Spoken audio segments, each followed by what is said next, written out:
우리 앞뒤 좌우에 계신 분들과 함께 인사 나누시겠습니다. 수요일 날 저녁에 만나서 반갑습니다. 요즘에 누군가가 저에게 목사님, 현재 한국 사회에 가장 필요한 화두가 무엇이라고 생각하십니까? 묻는다면 저는 정말 단언코 용서와 화해입니다. 그 이야기를 이제 하고 싶은 거죠.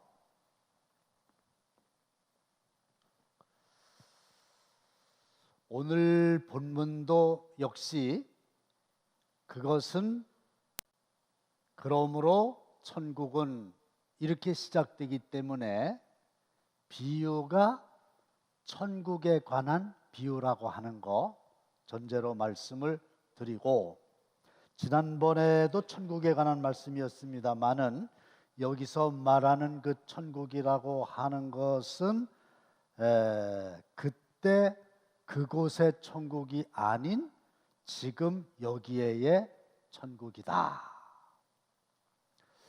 배경을 말씀드리면 당시에 가장 유력했던 사회 계급은 바리새인이었죠. 그리고 이 바리새인, 그러면 여러분들 잘 아시죠?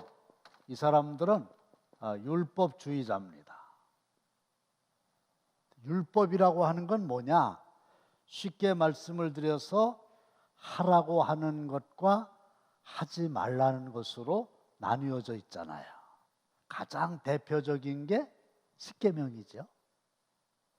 그런데 하지 말라는 걸 한 것은 죄가 되는 거고, 하라는 것을 안 한 것도 죄가 되는 거예요. 문제는 이 바리새인들은 율법을 잘 지켜서 범죄하지 않으면 천국을 가고, 율법을 지키지 않으면 천국을 못 간다. 그게 아닌데 그렇게 믿었던 거죠.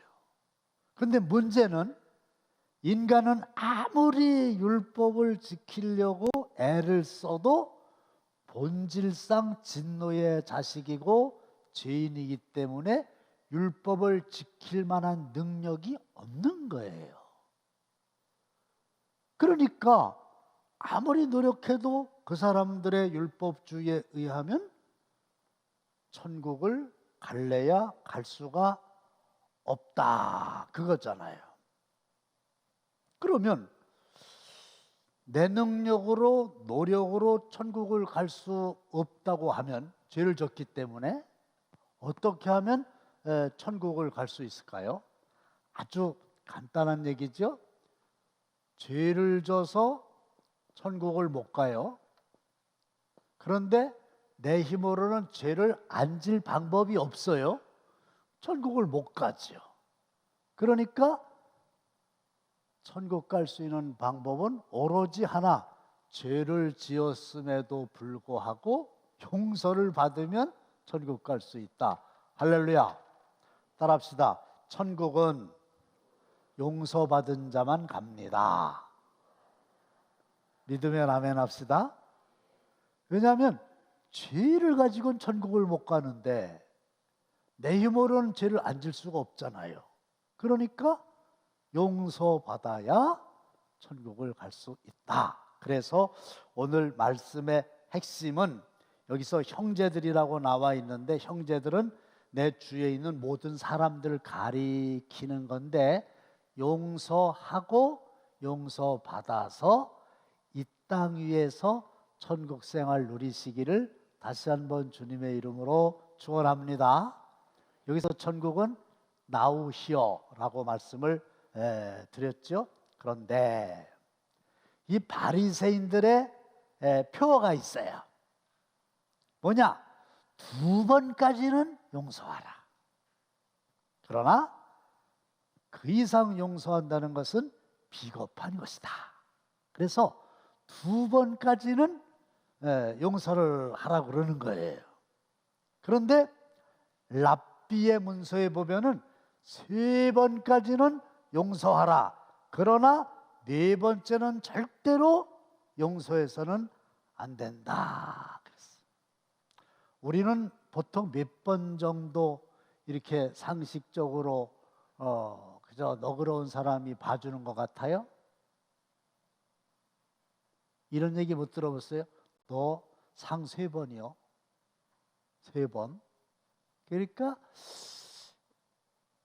뭐 용서한다는 게 쉽지 않지만 그래도 진짜 자비가 넘치는 사람은 한 3번 정도까지는 용서를 할 수도 있지 않나, 그런 정서가 이제 깔려 있거든요. 그런데 오늘 베드로를 보면은 성경이 됩니까? 시작.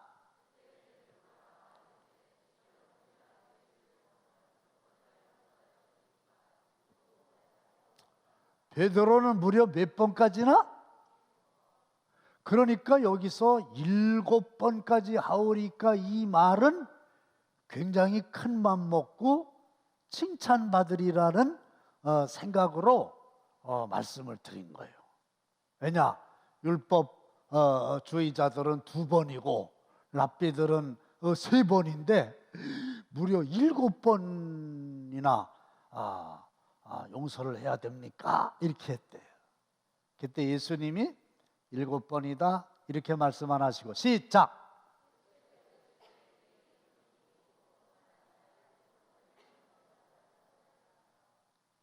7번 얘기하지 말고 7번을 70번까지 하라가 아니에요. 까지라도 하랍니다. 7번 70번씩 해라.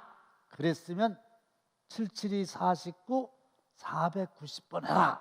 그런 말씀으로 해석이 되는데 말이 그렇지 490번을 용서한다는 게 말이 안 되는데 예수님은 70번씩이라도 용서하라. 그 말은 490번 이런 소리 하지 말고 무제한으로 용서하라.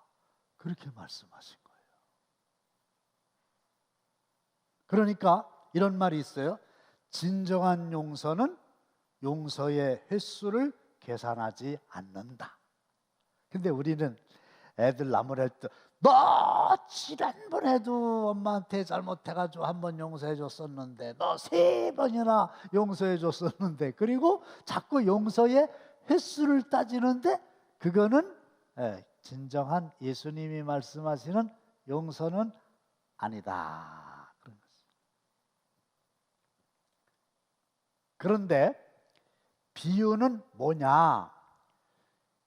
주인이 나오고 종이 나오잖아요. 근데 가만히 보니까 이 주인은 임금이란 말이에요. 그렇죠?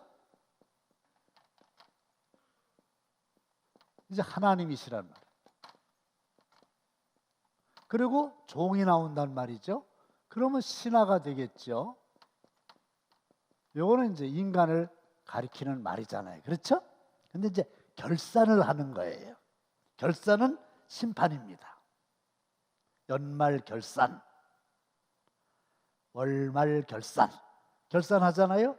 그런데 첫 번째는 이 종이 주인에게 얼마의 빚을 졌다고요? 1만 달란트, 1만 달란트 빚을 졌어요. 그런데 이 달란트는 화폐의 단위거든요. 그런데 1달란트가 어느 정도 가치가 있느냐 하면은 일용 노동자가 6,000일 일했을 때 받는 임금이에요. 1달란트가. 그런데 일용 노동자가 하루 일하고 받는 품삯을 한 데나리온이라 그래요. 그냥 한 10만 원으로 따집시다. 그러면 한 달란트는 6천 데나리온이에요.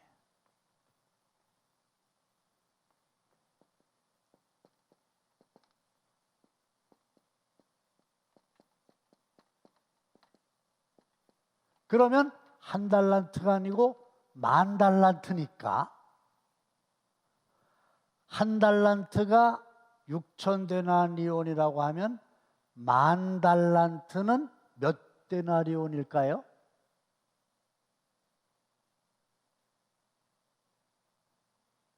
목사님이 얘기하라고? 6천만이지. 6천에 만이 있으니까 6천만 6천만 데나리온이에요.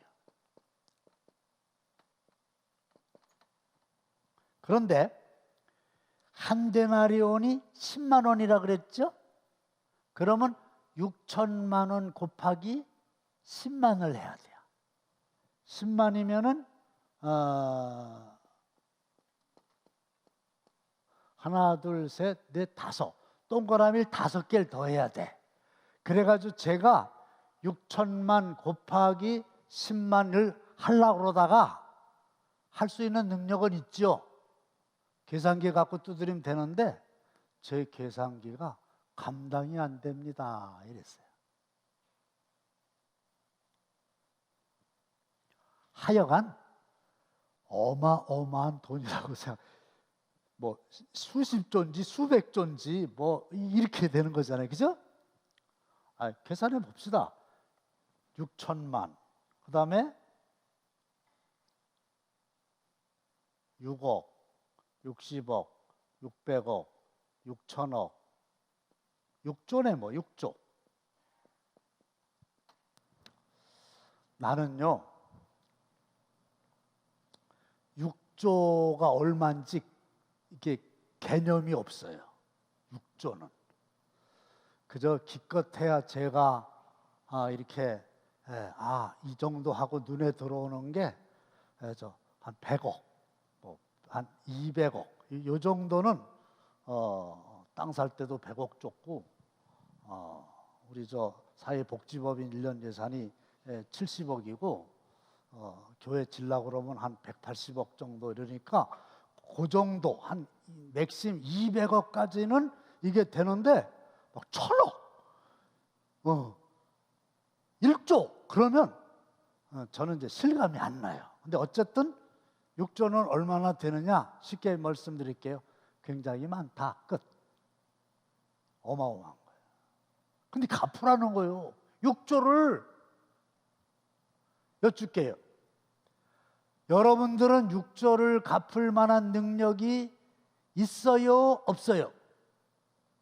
없어요? 아니 열심히 노력을 하면 돼요? 안 돼요? 불가능. 아니 원금은커녕 이자가 또 계속 늘어날 거 아니에요. 별짓을 다 해도 6조를 갚을 방법이 없어요. 그러니까 주인이 불쌍해갖고 탕감해 줬어요. 야, 너 없는 걸로 하라 이랬어요.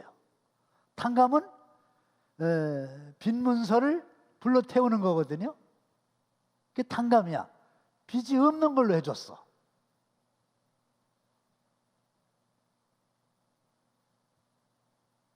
감사하죠? 아이고 주인님 감사합니다. 주인님 감사합니다. 6조를 탕감받았으니까. 너 빨리 갚아라 그랬더니 못 갚는다 소리는 못하고, 왜냐하면 그 1페이지 맨 밑에 마태복음 봅시다. 다 함께 시작. 갚을 것이 없는지라. 시작. 갚을 것이 없는지라 주인이 명하여 그 몸과 아내와 자식들과 모든 소유를 다 팔아 갚게 하라 하니 그 종이 엎드려 절하며 이르되 내게 참으소서 다 갚으리이다 하거늘.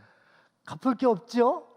그러니까 자기 몸, 아내, 자식들 모든 소유 다 팔아서 갚아라.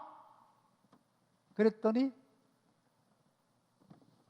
갚을 수는 없고 지금은 내게 참으소서. 그러면 시간을 좀 주면은 갚겠습니다. 이렇게 이제 얘기를 한 거예요. 근데 시간을 준다 한들 갚을 길은 없지요. 그때에 임금이 파격적인 선언을 하는 거지요. 시작. 그 종의 주인이 불쌍히 여겨 놓아 보내며 그 빛을 탕감하여 주었더니. 믿으면 아멘. 아멘. 불쌍히 여겨서 탕감해 준 거예요. 그러니까 이 주인이 종의 갚을 수 없는 빚을 탕감해 준 근본적인 이유 하나는 불쌍히 여김밖에 없어요. 자, 그런데 비유의 내용을 보면 이 1만 달란트 조건 없이 탕감받은 종이 가다가 자기에게 빚진 자를 만났어요. 그때 누가 그러대. 아니 6조 원이나 빚진 주제에 또 누구한테 빚을 주냐고. 어쨌든 갚을 게 어마어마하는데 이번에는 얼마 받을 거 있어요? 100데나리온. 100데나리온을 받을 게 있어.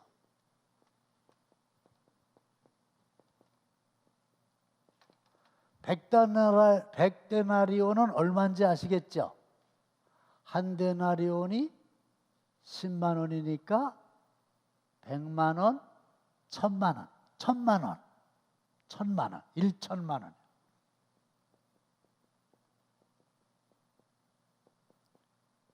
채권자예요, 채권자. 갚으라 그랬어요. 근데 이 사람은 이 100데나리온도 진짜 갚을 길이 없는 거예요. 그래가지고 뭐라고 얘기합니까? 아이고 제가 갚을 수가 없습니다. 그랬더니 어떻게 했냐? 시작. 그 종이 나가서 자기에게 100데나리온 빚진 동료 한 사람을 만나 붙들어 목을 잡고 이르되 빚을 갚으라 하매. 근데 여기서 목을 잡고 이런 말이 있잖아요. 목을 잡고. 그냥 빚을 갚으라고 그러면 되지 왜 목을 잡는데요? 근데 요 목을 잡고가 아주 쉽게 이야기하면은 모가지를 비트는 거예요. 붙들고 목을 잡고 이랬잖아요.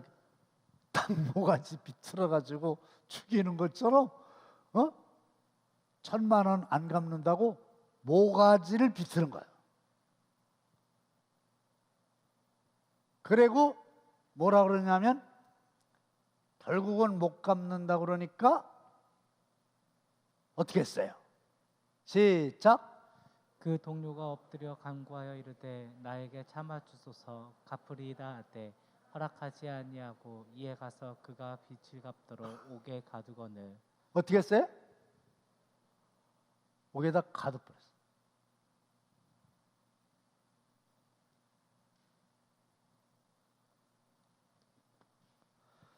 그런데 이걸 아는 사람이 있어.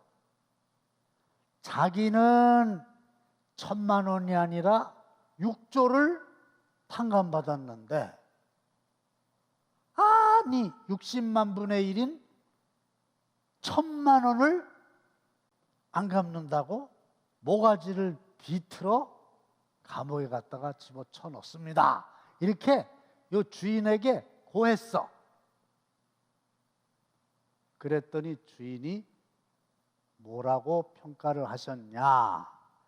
불쌍히 여김을 받아 탕감을 받았는데 너는 탕감을 해주지 않았으니 나도 너의 탕감하겠다고 하는 말을 무효화하겠다. 시작. 주인이 노하여 그 빚을 다 갚도록 그를 옥졸들에게 넘기니라. 야, 너 빚 안 갚는다고 감옥에다 집어넣었지? 난 너 불쌍해가지고 용서해줬는데 네 하는 꼴을 보니까 아니요. 너 6조 갚어. 못 갚지? 그럼 네가 감옥에 집어넣은 것처럼 너도 감옥에 들어가. 이게 비유예요. 비유. 예수님의 비유예요. 근데 이것이 천국에 관한 비유란 말이에요. 그러면 여러분들은 이 다음에 하나님 나라 천국에 올라가서 영생복락을 누려야 되고, 그게 그때 그곳의 천국이고, 천국이 어디 있습니까? 여기 있다 저기 있다, 네 마음에 있다. 그러면서 나오시어 이 땅 위에서 하나님의 통치를 받는, 하나님의 말씀에 순종하는 사람들에게 하나님의 나라가 이루어지는 것이거든요. 내 주 예수 모신 곳이 그 어디나 하늘나라. 그렇죠? 그래서 나라라고 하는 건 국토와 국민과 주권이 있어야 되는 거예요. 이게 국가의 3요소인데, 우리는 일제시대 때 땅도 있고 국민도 있었는데 뭐가 없었어요? 통치권이 없었잖아요. 그 나라를 잃어버렸다고 그러는 거라. 그래서 지금도 하나님의 나라라고 하는 것은 하나님의 통치가 이루어지는 것이에요. 하나님의 통치권이 미치지 않는 것은 하나님의 나라가 아니에요. 대한민국은 한반도와 그 부속 도서로 한다, 이렇게 헌법에 돼 있지만, 한반도는 휴전선 2부까지 얘기하는 거거든요. 근데 아무리 헌법에 그렇게 얘기했어도 우리의 통치권이 미치지 않기 때문에 거기는 현실적으로는 대한민국이 아니에요. 북한을 인정하느냐 인정하지 않느냐와 관계없이 분명한 건 북한은 우리나라가 아니에요. 그런데 한국에 있는 미국 대사관은, 그 대사는 미국의 대통령의 지시를 받거든요. 그러니까 미 대사관은 우리나라가 아니고요. 거기로 도망간 사람을 우리가 경찰이나 군대가 대문을 넘어가지고 가서 잡아오면은 미국을 침범한 게 되는 거죠. 자, 거기까지만 말씀을 드리고, 자, 뭐가 문제냐 하면, 왜 용서를 못하냐. 다시 말씀드리면, 왜 자기는 탕감을 받았으면서도 백데나리온은 탕감을 못 해주냐 이거예요. 이거라는 거지. 탕감해주면 손해본다. 손해. 그렇잖아요. 1,000만 원 받을 거 있는데 그거를 안 받으면 손해보죠. 그래서 손해본다. 그래서 탕감해 줄 수가 없다, 이거거든요. 그런데 보세요. 죄를 졌다, 그러죠. 죄를 졌다. 그 다음에 빚을 졌다, 그러죠. 그러니까 여기서 일만 달란트니 100데나리온이니 하는 것은 이제 빚을 진 건데, 예수님의 말씀은 죄를 진 거를 가리키는 거예요. 그러니까 다시 말씀드리면, 나는 하나님 아버지 앞에 율법에 비추어 봤을 때에 죄인이다 아니다. 마스크 썼다고 대답도 안 하게요? 나는 하나님 앞에 내 행위가 하라고 한 거, 하지 말라고 한 거 100% 다 지켰습니다. 의인. 못 지켜서 하나라도, 100개를 다 지켰어도 그 중에 하나라도 못 지키면 범죄인이 되는 건데 죄인이다 이건데, 어느 쪽이에요? 의인이다 죄인이다? 죄인이다잖아. 죄를 진 거예요. 우리는 빚을 진 게 죄를 진 거란 말이에요. 근데 이 문제를 해결할 수 있다 없다? 죽었다 깨어나도 이 문제는 내가 해결이 안 되는 거예요. 그러면 천국을 갈 수가 없는 거예요. 그러면 탕감받는 길밖에 없는데, 탕감이라고 하는 건 용서라는 거지.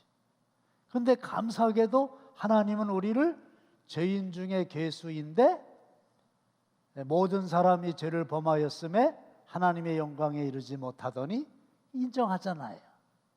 근데 하나님 나라 갈 수 있는 유일한 길은 하나님이 우리를 불쌍히 여기셔서 탕감, 즉 용서해 주셨다. 할렐루야. 용서해 주신 거예요. 그러니까 천국 가는 거예요. 용서 받았단 말이야. 탕감 받은 것처럼 용서 받았단 말이야. 그런데 살다 보니까 나한테 죄를 짓는 사람도 있더라는 거예요. 그렇죠? 첫 번째는 나하고 하나님과의 말씀을 드린 거고, 그 다음에는 나하고 너와의 이야기를 하는 건데 나에게 죄를 지은 사람도 있더라고요. 그런데 우리는 어떤 넌센스를 가지고 있느냐 하면 하나님으로부터는 용서해 주세요. 그렇죠? 그렇잖아요. 용서해 주세요. 용서해 주신 줄 믿고 감사드립니다. 이게 마음이 편안하잖아요. 근데 나한테 죄 지은 사람은 용서가 안 돼. 여러분들 마음속에 지금 용서가 안 된 사람이 있느냐를 묻는 거예요. 무슨 짓을 했느냐 따지지 말고, 몇 번 했느냐 따지지 말고, 용서할 수 없는 사람이 있느냐는 거거든. 있다. 그러면 뭐 하라는 거예요? 용서해라 이거죠. 근데 용서 못합니다. 그 얘기는 뭐예요? 두 가지 이유라는 거죠. 하나는 방금 말씀드린 대로 괜히 용서하면 내가 지는 것 같아. 자존심 상하는 것 같고, 그 다음에 또 하나는 더 중요한 건 내가 용서받은 것에 대한 감사가 식어버린 거예요.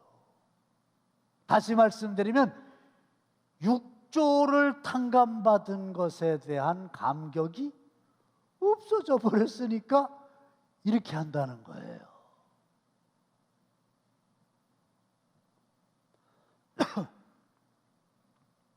그런데 중요한 건 뭐냐? 내가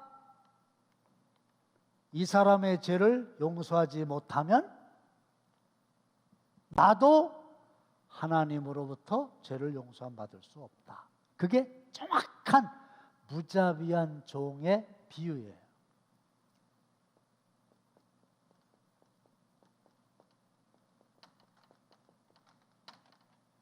그랬더니 우리 오광환 장로님이 자료를 보시더니, 목사님, 아유 무자비하다고 좀 너무 강하지 않나요? 무지강해, 그죠? 무자비하다.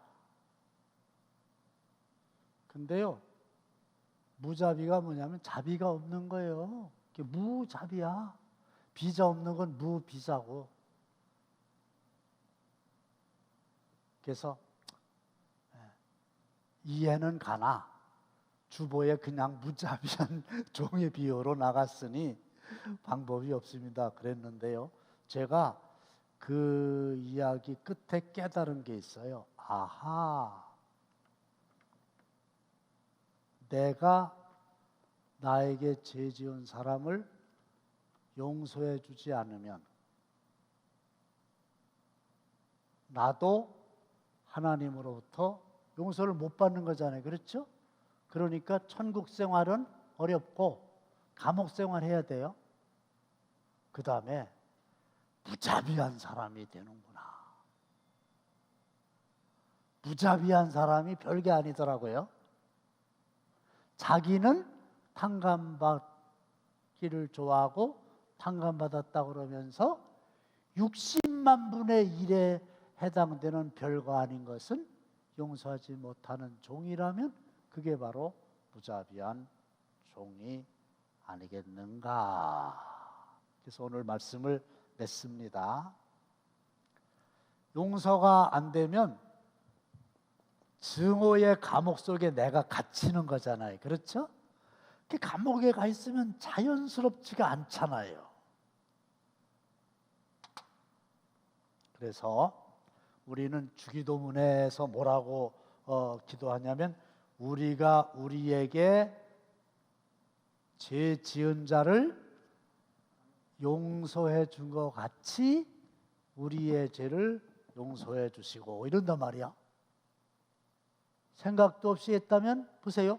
우리가 우리에게 죄 지은 자를 용서해 준 것 같이 우리의 죄를 용서해 주시고, 그 말은 우리가 우리에게 죄 지은 자를 용서하지 않은 것처럼 하나님도 내 죄를 용서하지 마시고, 그거 똑같은 거죠. 그러니까 따라합시다. 용서하고. 다 따라하세요. 용서하고 용서하고 용서받자. 용서받자. 그러면 감옥에서 나와서 천국 생활할 수 있어요. 근데 이게 내 능력으로 안 돼. 하나님의 은혜로만 가능해. 하나님이 나를 용서해 주신 것도 나를 불쌍히 여기셨고 은혜로 용서함을 받은 거니까 나도 다른 걸 생각하면 안 되지. 은혜로 용서할 수 있는.